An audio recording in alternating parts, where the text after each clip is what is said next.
Mabibigla ba kami nun, Pek? Tapos? Ano sabi naman ng madlang people? Ano sabi ng madlang people? Wala.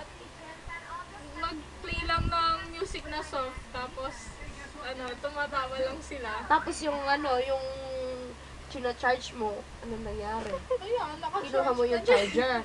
Tumayo ka, kinuha mo yung charger. Tapos, Pagkaya mo si Choy yung magkwento.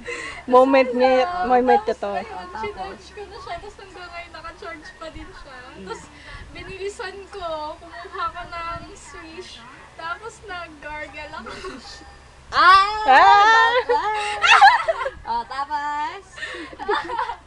Tapos pumasok ako ng CR. Ay, hindi, kinuha ko pala muna yung bra ko na kulay itim. Hindi ka nagchinelas.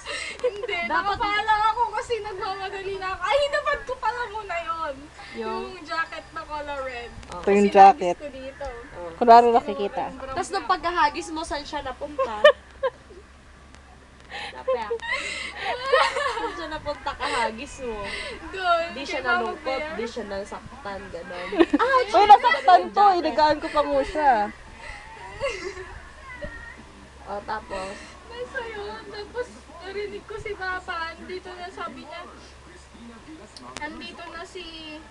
Ano kasing tinawag niya? Hindi, may tawag siya. Dahil si Cory, Sarah J. andi na si Sharak. daw niya. Sharak si Si Sarah J. Paparas. Kanya kasama niya si Mega. Tapos, Mega. Gumalit siya yung Pek. Tapos? tapos yun, nung dumating kayo, inaalis ko pa lang to, tapos sinusot ko pala yung bra. Ang tagal naman yung maubos yung memory nito. Tapos nag-BB na ako, tapos nag-wash na ako bago maglabas.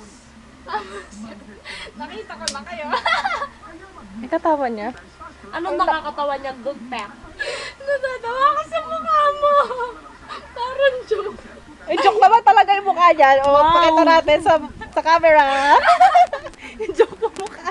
Ay, kunwari nakikita. Hoy! Na-feel ko yung napakal mo yung ano ko! Hindi naman, assuming Hindi! Paano? Imagine ka na naman. Sabi ko na nga ba kaya mo ko inintay dito para may Assuming